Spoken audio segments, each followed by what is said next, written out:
$1 million. Free to play. You just need to survive. It's the Fanatics NFL Survivor Pool. Pick one team to win each week. Get it right, move on. Get it wrong, you're out. The last fan standing take home a guaranteed $1 million cash prize. And for every player who joins, we add $1 to the pot, up to $10 million. The Fanatics NFL Survivor Pool. Play free on the Fanatics app. App access open to all. Must be 21 plus and joined by 9/8 to play. No purchase necessary. U.S. only. Void where prohibited. Subject to complete terms. See fanatics.com/game rules. This episode is brought to you by Progressive Insurance. Fiscally responsible, financial geniuses, monetary magicians. These are things people say about drivers who switch their car insurance to Progressive and save hundreds. Visit Progressive.com to see if you could save. Progressive Casualty Insurance Company and Affiliates. Potential savings will vary, not available in all states or situations. BTW, FYI. Visit Nexplanon.com RN to learn about Nexplanon. It's an adjustable implant, 68 milligrams radio pain. Or ask your HCP IRL. Okay, TTYL. EVO.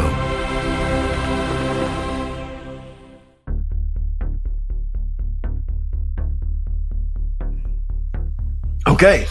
Hello, Devil Within listeners. I have a special treat for you today. I never have interview guests, but this is going to be the first in a string of interview guests in support of the re-release of season 1 of The Devil Within, in honor of the docu-series on MGM Plus called Let the Devil In. And it makes sense that the first person I have is the person primarily in charge for delivering the show.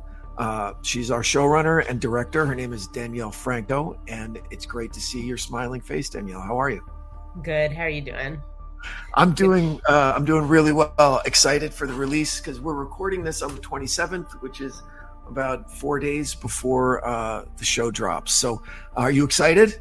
I'm so excited. I'm very excited. It's been a while since I've seen it. So it's one of those, you see it 1,000 times and then all of a sudden you stop for a little bit and then it comes out and you're like, get to watch it all over again. It is. Experience it again. Are you having any kind of viewing party or anything like that on the night? No, that would give me way too much anxiety. I'm going to just see, hopefully people will watch it on their own and let me know what they think, but I can't sit in a room and watch people watch something I've worked on. So I know I don't want to, but we're having the neighborhood come over, our group come over. Anyway, I'm nervous about it as well. But like I said, so, and it wasn't, it's not hyperbole. I really feel you, more than anyone else, once production started, are responsible for delivering the show. Now, I wasn't there for any of the pre-production, so I'd love to hear about that when we get to it.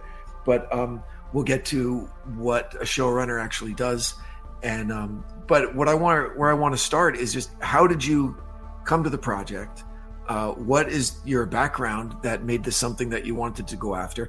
And is it something that you pursued? Was it something that was offered? Just tell me the whole catalyst that brought you to Let the Devil In. Great. Yeah. So I've been a showrunner and director and creative producer for almost 20 years or over 20 years, I think. And I've worked with lots of companies, but Left Right is one of my favorite companies that I've ever worked with as a production company. And Annika Jones, who works there, is one of my favorite producers to work with there. So they actually came to me with this project saying, that you were on it, the podcast, and that we were making it into a series. And I have a lot of true crime background. I've done a lot of different kinds of documentary genres, but true crime most recently. And, I think that I've been doing a lot of prestige true crime. So true crime that is always about the crime as sort of the base layer, but then finding a way that goes a little bit deeper, finds what else are we looking at when we're looking at this crime, and how to approach this story and find some interesting things that are going on in there that we can explore. And so I found, it's an incredible story. It's so, the crime itself is so horrific and so upsetting. And the facts of the case are so, just confusing and mysterious. And then on top of that, you have this like 80s nostalgia and what was going on in the time with Satanic Panic and how people reacted. And it's just so interesting to look at like what was the context in which people who were there reacted and responded to and processed this terrible tragedy. And so it just felt like there was a lot to dive into.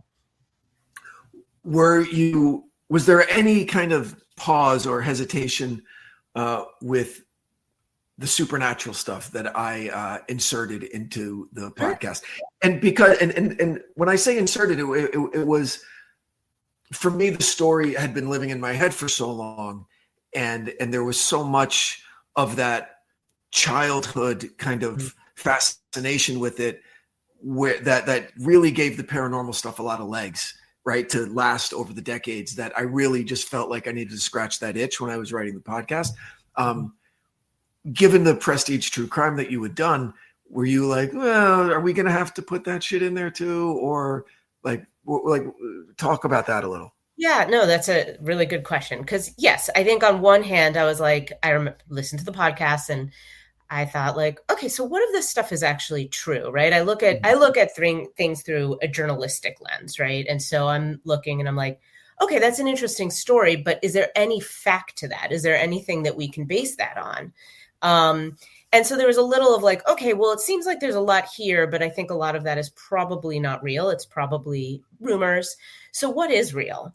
And so I thought that there was an interesting challenge there, but also I'm a huge horror fan. I love horror movies. And I know that something that was always discussed at the beginning is how do you make a true crime series also feel like a horror movie?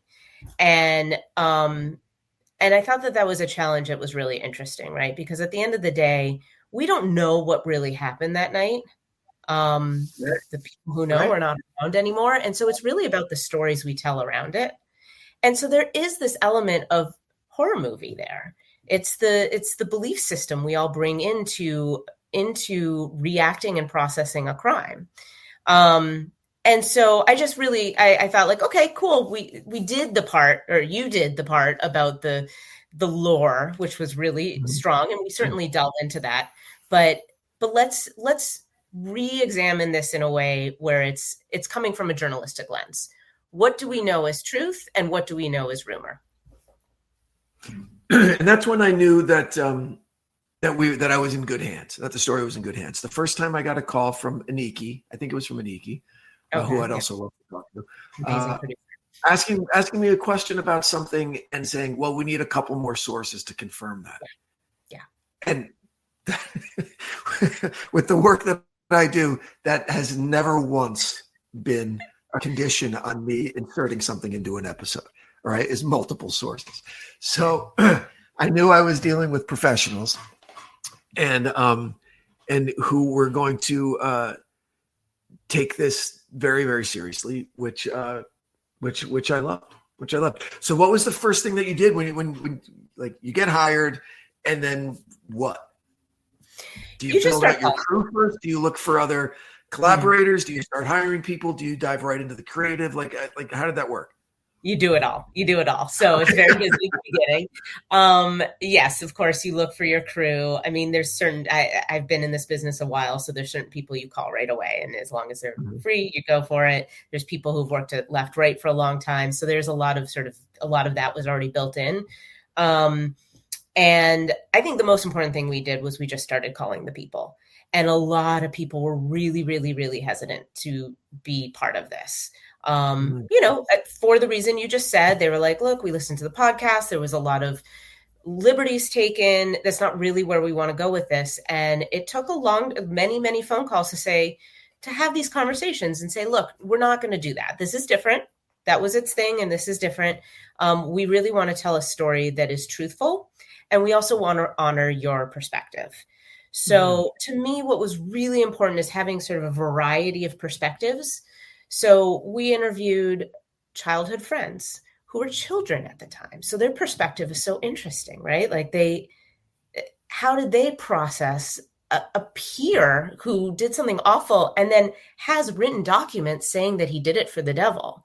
And then and then parents of the neighborhood, how do they process it? And the principal, or, Sister Philomena, who lovingly took care of these children. And then this happened in her school. And she's coming from a Catholic point of view. Satan is real. In Catholicism, Satan is real. So of course Satan came in and took over this child. And actually one of my favorite interviews that we did was with the first police officer who showed up on the scene. This was a 20-year-old boy at the time. I mean, 20 years old, walks in and sees a brutal murder. And this is also the 80s, where he afterwards was told, like, okay, cool, good job. See you later. Come back tomorrow. Back on the job. No trauma therapy, nothing. And he just went on with his life. And here we are 40 years later. And this was the first time he ever really talked about what he saw that day. And it's so visceral when he's talking about it. I mean, you can tell he has not dealt with what he went through. And to me, that's what's so interesting about this story is these awful things happen and we want to understand why, but also, like, how does that affect the people around it? You hear, yeah. So that was so answering your question, finding who were the right people to tell the story, building their trust, letting them get to know that we were what our intentions were with this story. And then, we have 4 episodes. We knew we had 4 episodes. We need to fill that time. And you really have to be very organized at the beginning. What is the story we want to tell? What is the beginning, middle, and end? How do we want to, who are the voices we want to cover this? And you figure it out in advance and you move it around as you go. Like, everything is fluid, and you have interviews and you think, oh my gosh, that's a really interesting story I didn't think about. And you go on a tangent. But if you kind of go without any sort of idea of where you're going, you get lost in the weeds. And so we spent a lot of time thinking about the different points of view, and every episode is structured around different points of view. Yeah. So let me ask you something, because this is all new to me. Like, if you remember me on set, I was just the guy in the corner with a big smile on my face the whole time. That was great. And I was learning, trying to learn and soak it all in. So is it established kind of production, like protocol with this, a project like this, a project that includes about equal amounts of interview guests and then dramatic recreations, okay, that you do the interviews first? Because that was with the first half of production was doing all the interviews. And then the second half was when we shot all of the scenes, this more scripted stuff. And I would imagine it would be because you're not quite sure what you're going to get from the interview subjects, and that will inform the creative later. Is that, am I right about that? Absolutely right. And, we're working on a timeline, like, we have to deliver this by a certain time, and you just really have to strategize what's the best way to do this so that everything that we film is going to be used. And, so yes, that is pretty standard for this kind of format. Get the interviews, figure out what your story is, keep working on that outline. So you hear something new, oh, great, this is a new scene, and think about, like, what are the things that I can cover with archival, which we did not have much of in this story, but we had some. And what are the things that we can turn into the horror movie part of it? Right. Into that. And I know you're going to talk to him, but Trey Nelson, who really was the director of the recreation and working with the actors, he and I worked very, very closely on, like, how are we going to show these things in a way that also honors 80s horror and the sort of campiness and moodiness of that. So it was really fun. I mean, there's another thing that was also important, always conversation about, like, okay, this is fun, but these are real people. This is not a horror movie. These are real people. And they're real people who left other real people alive to still be traumatized by this. And we want to not go so hard as to just pretend that wasn't, important to them. Yeah, I missed the mark on that part in the podcast, right? Like, I never purposely went out there and was like, oh, I'm going to disrespect or whatever. I was just, listen, I didn't know anybody was ever going to listen to it. maybe some of my asshole friends back in Jersey. That's it. That's really all I thought, and then things just started happening so quickly. Because I was left completely unsupervised. I wasn't even a podcast listener. I didn't know that there were strict kind of rules in true crime podcasting that I really didn't follow at all. And so, a lot of people felt tricked after the first couple of episodes. They're like, "Oh, this because it starts off as a fairly straightforward true crime podcast, Mm-hmm. And then it really seriously veers off." And so, but the true crime listeners that I lost because of that, I gained a bunch of horror genre listeners, right? So it was kind of like a mashup of genres and of audience, which wound up working like really well for it. But so in the episodes that I've seen, right, like it going through the edits and everything,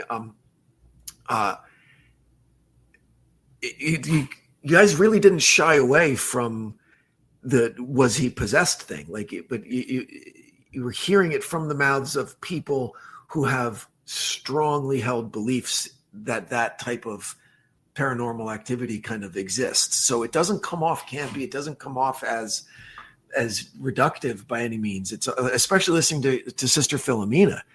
She's hung her life on this belief structure that this is what happened, and who's to say she's wrong? I don't know. Yeah. I don't know any more than she does. Yeah. I think that's kind of my North Star when doing this is like, I'm never going to put something in a documentary that's like, there was rumors, there was blood up on the ceiling, so he must have levitated. That we have no corroboration for that. So I'm not going to put that in the documentary.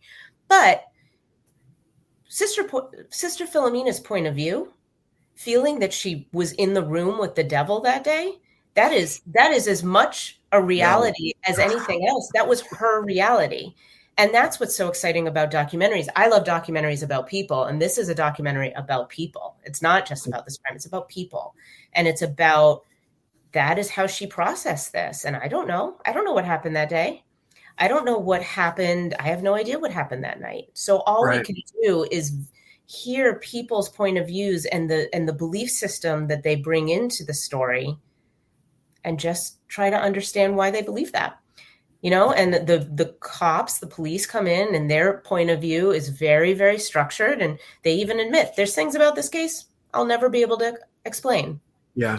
They just, that kind of, to them, it's like, okay, that's fine. Who cares? To other people, it's like, oh, if you can't explain things, let me tell you how to explain it. I know this from religion. I know this, I believe in a higher being. Yeah. Just honoring everybody and their personal point of view is not lying. That is, and is not making anything up. That is just understanding how people process the world. So what was the most frustrating thing for you leading up to shooting? Was it, because I know for me, I was super worried that we weren't going to get enough interview subjects to say yes to justify even making the show. Okay.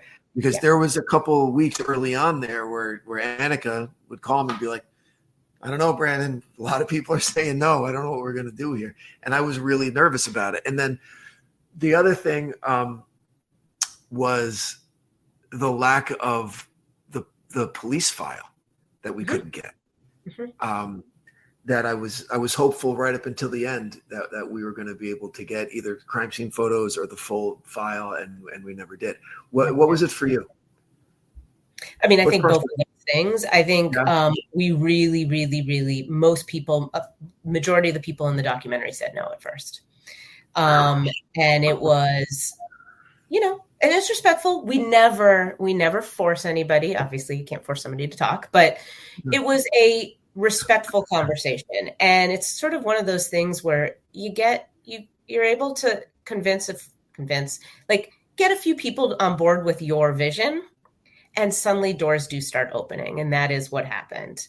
There are plenty of people who talk to me off camera who have very interesting parts of this story as well, but did not want to share it. And that is fine. And it's frustrating. I have one person in particular who had such interesting things to say about him and who he was. that we will not be able to share because he's not willing to speak about it. But that's okay. That was his choice. So that was very He scary. told you, hold on, I'm sorry. We got to pause for a second. So he told you have it in your brain, but he said off the record. So, Yeah. It's you're a better person than I am. Okay. Well, and that's the difference between documentary, or at least this kind of documentary, and podcast. Like, I'm not on there being like, oh, guess what I heard? Like with podcasts, you can just talk about what you heard and you just don't say who said it. But here it's like, I have nobody to say it. I'll tell you another frustrating thing that you didn't mention. Yeah. Believe me, we asked everybody about Betty Ann. Nobody had anything to share about Betty Ann. It was as if she was a complete mystery. And that, I would say, if there's one thing looking back that I think has been a bummer for me, is like, she's a victim here. And I never want a victim to just be a victim and not a full human being, but we didn't have anybody speak about her. So I don't really know who she was. We had a few people talk about it, and we certainly put it. We had a few people make assumptions about her that we didn't put in because it was not, I have no idea if it's truthful, and she's not here to defend herself. So, but that was one thing where it does make me sad that here's a mother who we weren't able to represent in this final series. So who knows? She's still a mystery.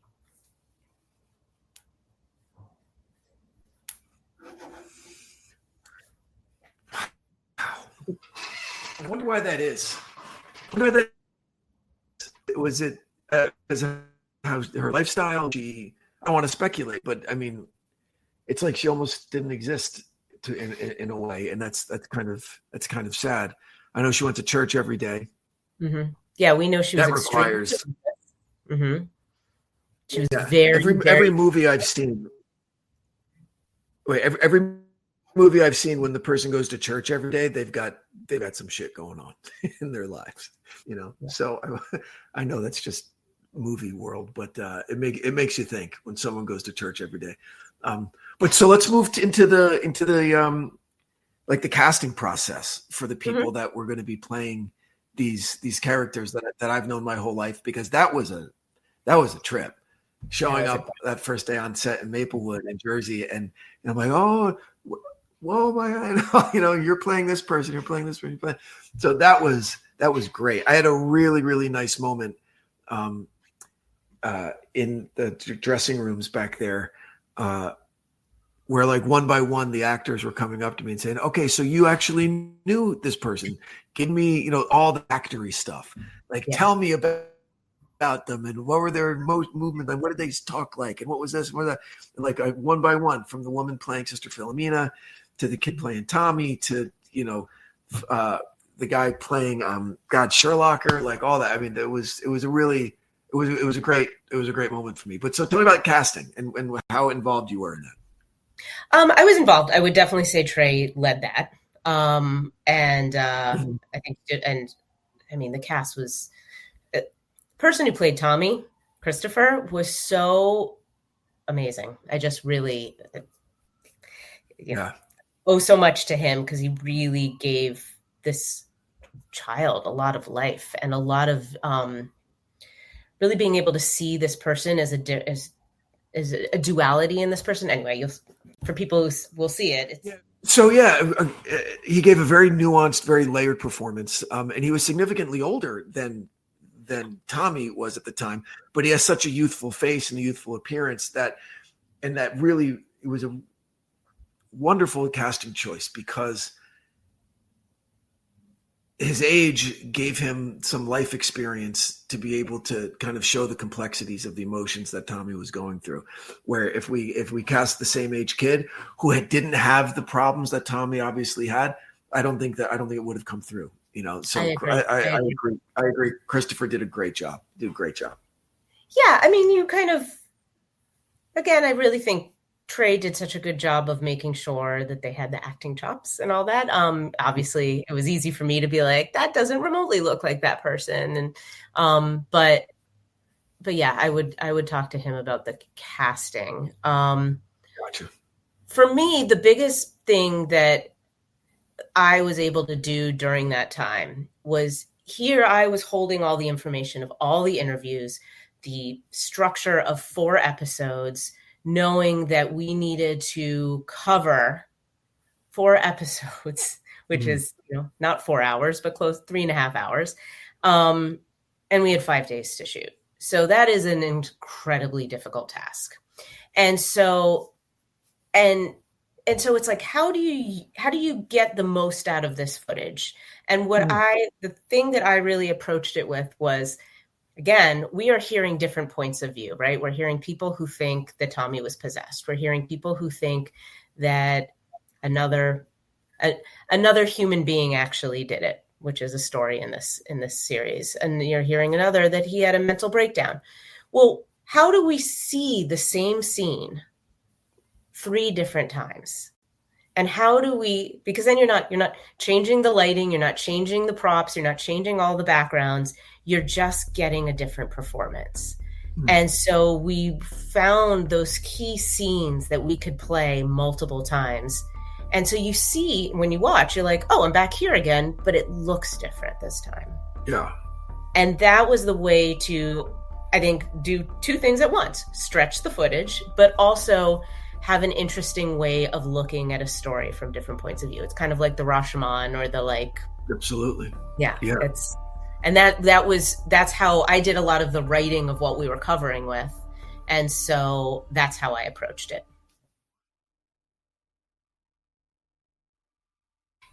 Did you, getting down just like the nuts and bolts of everything, from your position, did you okay, like locations? Were you on location scouting? Or did you have like a say in like all of that? Yeah, definitely.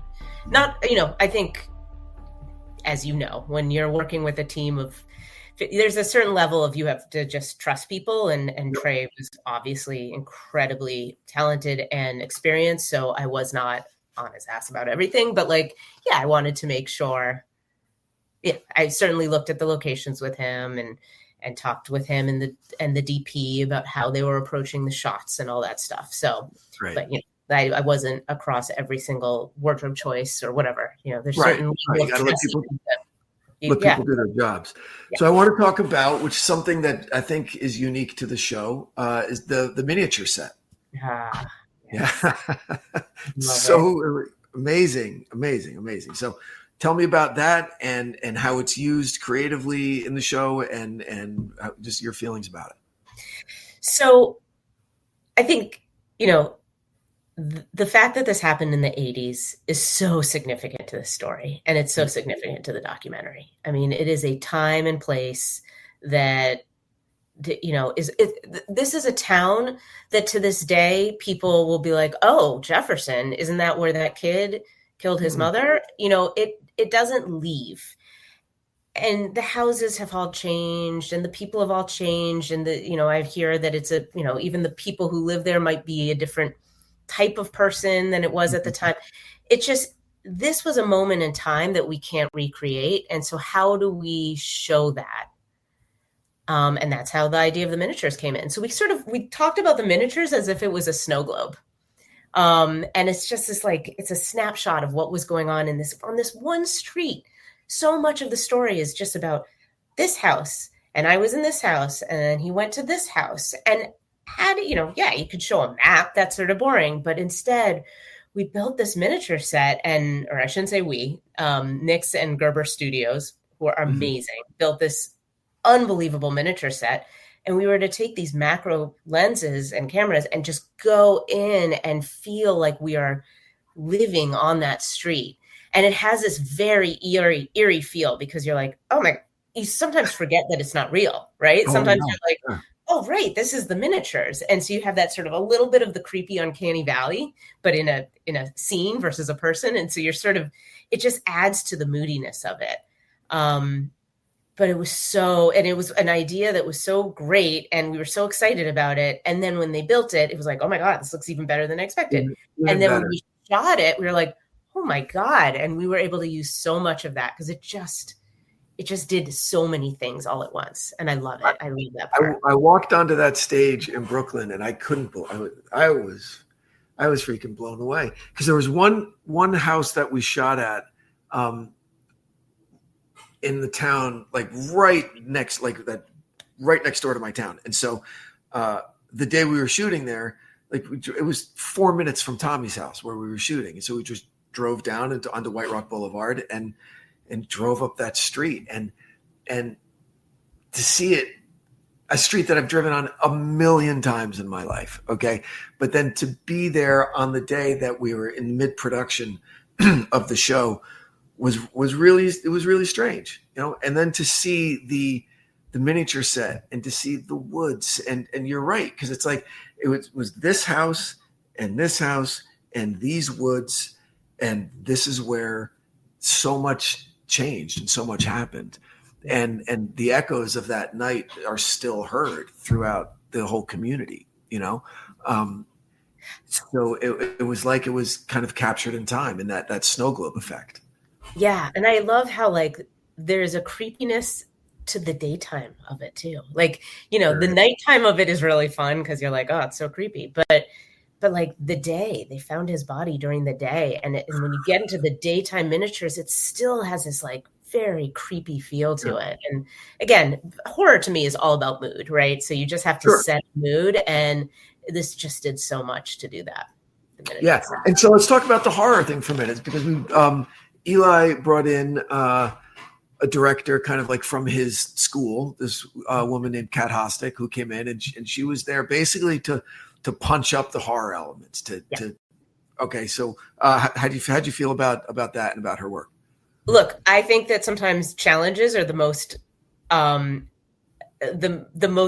where the most creativity comes from. I think that there was a challenge too. We had 3 people who were really trying to figure out how to cover this. Right. So we had Trey, we had me, and we had Kat. Mm-hmm. And Trey is thinking big, like all the visuals and working with the crew.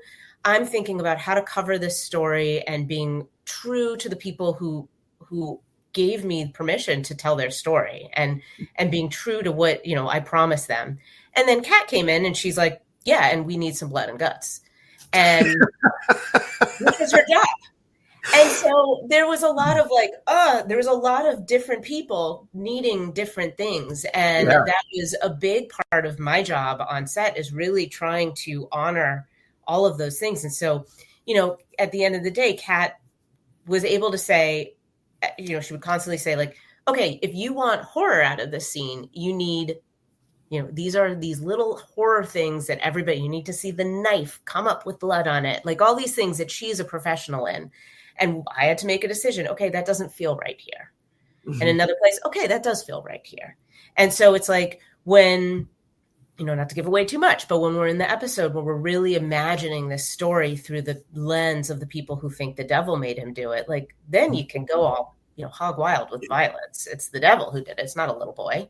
So it's like, thank God we had all these like real horror-y scenes that really make you feel like, oh, that's so creepy and horror. Really did.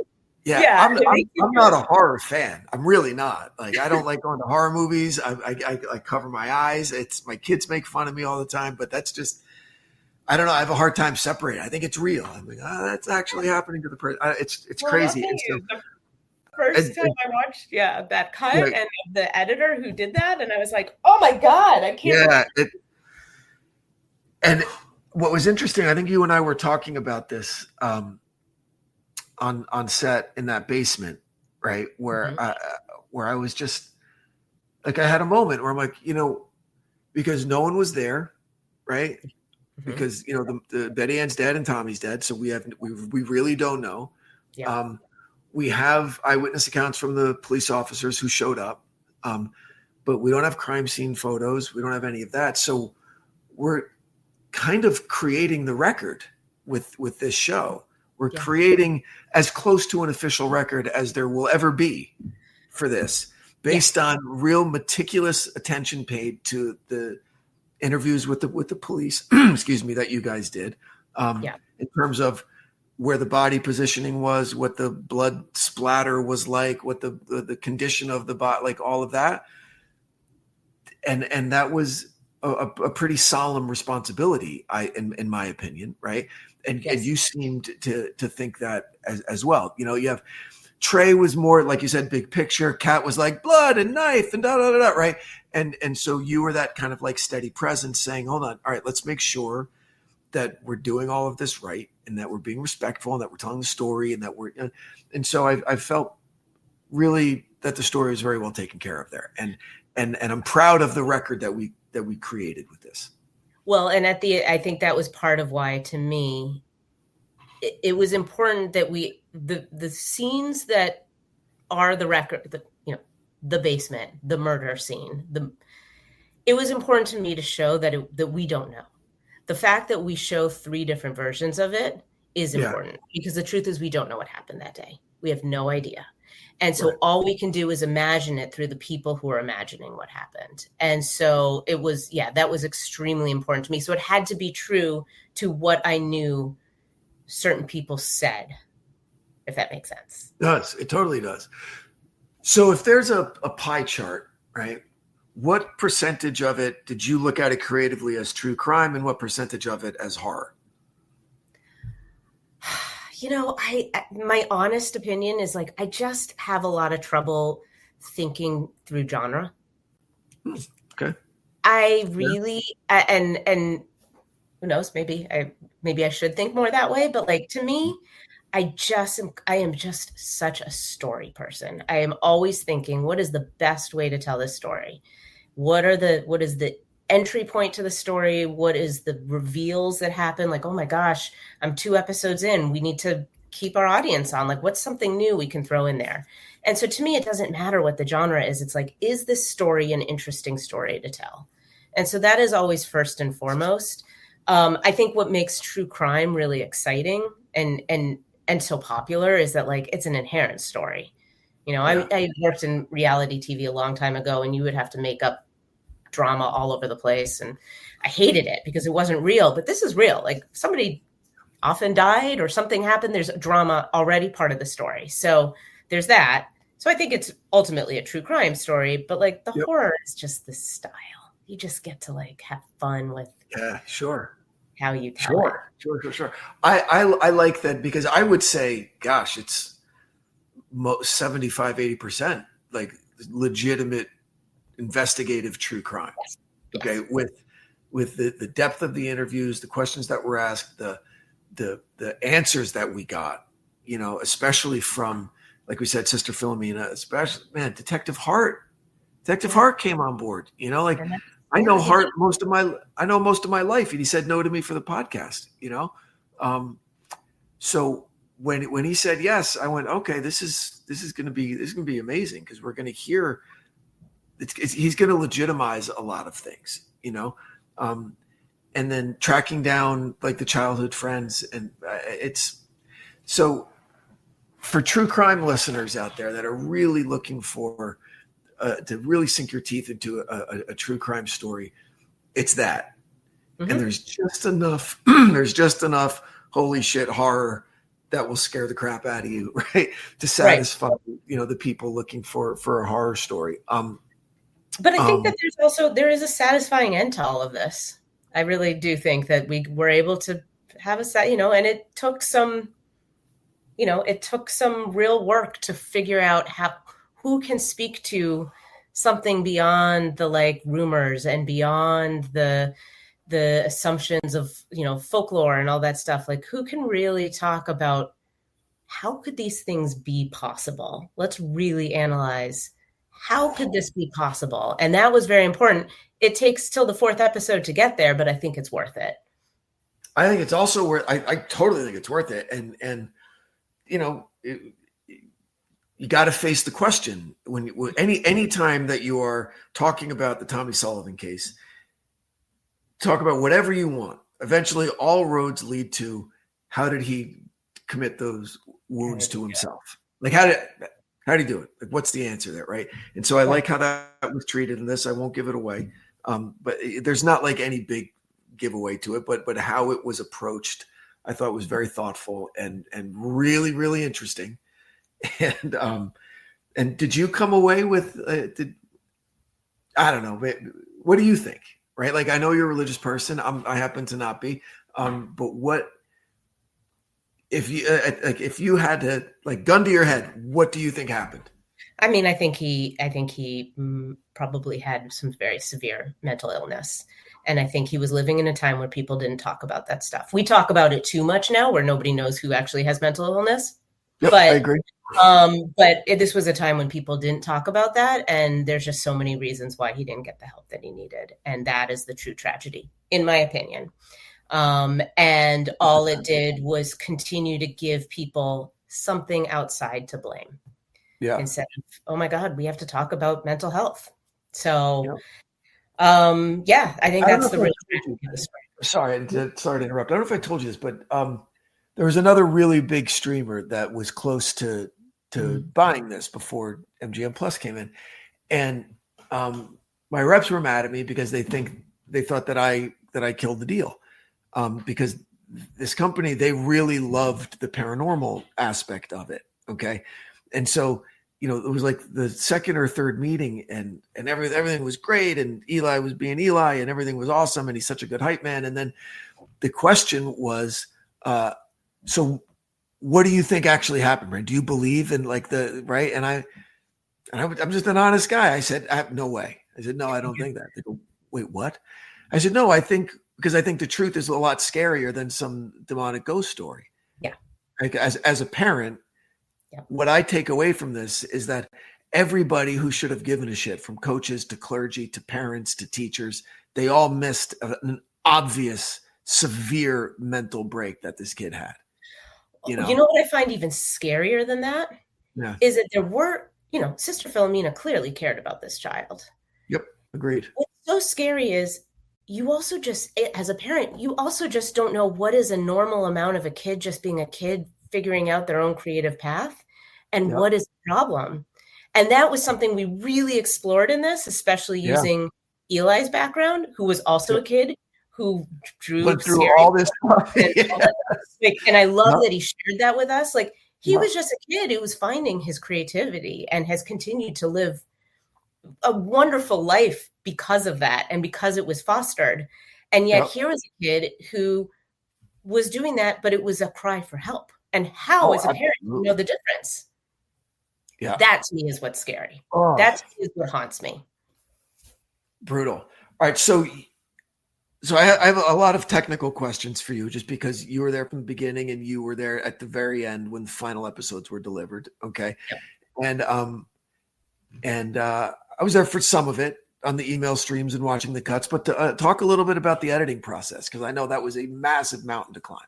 It was it always is. It always is. I had such an amazing edit team, and I had such an amazing story producer who was doing everything with me and across all episodes. And I just love our editors. They were, and what my tactic with this was,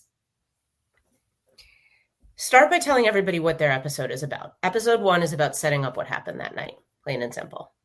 I'm sorry, wait, let me just interject here. So you had all 4 were getting cut at the same time with 4 different editors. Yes, okay. 4 different edits, 4 different editors for every episode. So episode 1 is about what happened. Episode 2 is about the fallout and the town reacting. Episode 3 is about the point of view that this was the devil. And episode 4 is about, well, what else could it have been? Mm-hmm. And every editor, I said, go to town, use that as your style, that's what your episode is about. So, you've got your episode 3 editor just having so much fun with the horror.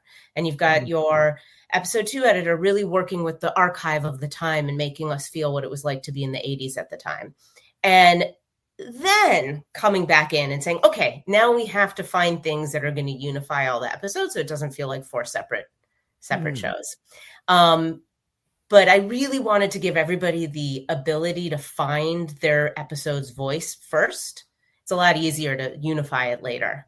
A lot harder to find the style of an episode later. So that was our tactic. But man, they just were all so smart and so thoughtful. And we had a lot of fun working on this project. We did a lot of talking, a lot of just sort of talking about the things that interest us, talking about, how to approach these challenges. And at the end of the day, like we all work really hard, but I want to have a good time with my team. And I want everybody to feel safe bringing their ideas to me, and saying like, I think we should try this way. Great. Let me see it. Let me see what that looks like. And that's how we handled it. And it just really was a very fun process. How many versions of each episode do you see before you get to what we're all about to watch on Sunday night? Oh my God, that I saw. I mean, I would say at least 20. Oh, wow. I mean, I owe you a big thank you because I think I only was asked to watch 2 or 3 versions. Yeah, no. We're like sitting in and making everybody look at cue cards with me, and it would just be better if we move this here. And they're like, I don't know, and I'm like, yes, do it. And then they do it, and I'm like, just kidding, that didn't work. Do it again this way, Or sometimes it does work, but it's just like, you just gotta keep trying, and you gotta stop. The timeline is always really hard. Like, we got to get this done by the next 2 weeks. And it's always very scary, but I just try to be like, all right, we'll get there. Let's just try things out. But that's part of the fun. I love doing it. I think it's really, really fun. I love telling stories. How's MGM Plus been because they're a studio and a network? Like how have they been as a partner? Great. They let us figure things out. They let us do our work. Jill, our network executive, was very clear about the things that mattered to her and told us, and we worked through that. And she was let us try different things. It just was a very good process. And, again, it's collaborative on all accounts. It was collaborative with her where she was like, I need this more from you guys. Great. Let's try it. Cool. And collaborative with all the team members working on it. Collaborative with you, with Eli. It just was it was an all hands on deck, everybody bringing their best self project. Yeah. Well, I told everybody from the beginning that you couldn't depend on me for notes because I'm going to think everything is awesome because I'm just so. I mean, I like getting your cheerleading notes. I was like, cool. He likes it. Oh, just so jazzed that everything just went the way. I mean, even down to, casting my best friend's kid in a small part, because he's with the age that Tommy was now. I mean, it gave him so much high school credit, so much cred, so much street cred in high school. Now it's like, I got a TV show coming. Kid could write his own ticket. Yeah, it's crazy. I mean, he did a great job. We were very, very impressed with him. So it was amazing. So what's the what's your takeaway from this? Like my big thing is, what interview affected you the most? Like, what did you hear from somebody that either made you go like, God, what am I doing on this show? Or like, wow, I'm so grateful for this show. Like, did something scare you? Did you lose sleep over something? Or like, did you feel inspired? Like, what did you hear? My favorite interview, hands down, is with Bart McConley, who was the first cop on the scene. Really? And the thing that I still feel is, again, he was 20 years old. And we never think, there's so much like cops are bad. And we'll get into the politics of that. But like, just as a human being, this was a kid who showed up and saw something awful. And we don't talk about what that does to people. And his interview, like, he had to get up and walk out of the room a few times. It was so hard for him to talk about it. And I am so appreciative that he was willing to share that with us, because it took he was incredibly brave to do that. Incredibly brave. And he's a man, and he grew up in a time when men were not supposed to show feelings. And that's what he talked about. And here he was, visibly shaken by this memory of what happened. And I just found that so brave. And I was so appreciative that he shared that with us, because this is a story about trauma. And this is a story about, all levels of it. And I loved it. His interview is very, very moving. And I second your emotion there about the bravery. And I'm not sure if you're aware that bravery extends to present day, because his high school friends are going to break his balls when they see him crying. Okay. They're going to, and he had to know that. And I'm not joking around about it. Like, he's going to catch hell for this.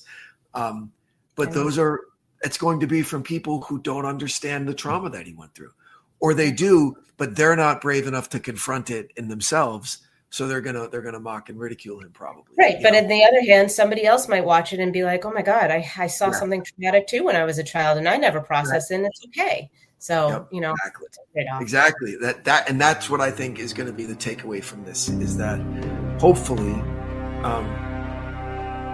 and I know it's kind of, it's the opposite probably, but what I like to think is that eventually the town won't be that place where Tommy killed his mom. I know that this show is going to put it back in the spotlight because of that, but if it's a step towards kind of being able to shuffle that off as the identity of the town, and like people get to talk about it, we get to once and for all really talk about it decades later, and then hopefully move on from it, I've been able to. It's been cathartic for me. This is what. Oh gosh, absolutely. I was talking to Trey about it. Like within 5 minutes of meeting Trey, we were talking like we've known each other forever, and talking about how we're dealing with personal trauma through this project. And it's just something that was in my head for so long, and I was able to exercise it. Sorry to use that term, but to exercise it and to get it out.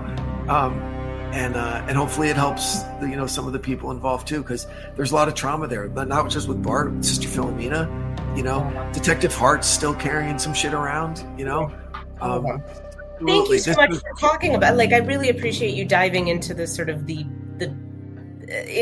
uncovering how it's all made, because it is complicated. We put a lot of thought into it. And thank you for this, for everything that you did, all of the work you put in. Everyone knows, you're the captain of the ship. You're in a really, really tight ship, and it couldn't have happened without you. And so I'm forever grateful for that. And so listeners, her name is Danielle Franco. If you like the show, you have her to thank. So I hope everyone tunes in on August 31st, MGM Plus. Danielle, much love. Thank you so much. Thank you. Lovely working with you, and we'll continue. And you. The Devil Within is an EVO production, recorded live at Bel Air Studios in Los Angeles, California. For The Devil Within, I'm your host, Branden Morgan.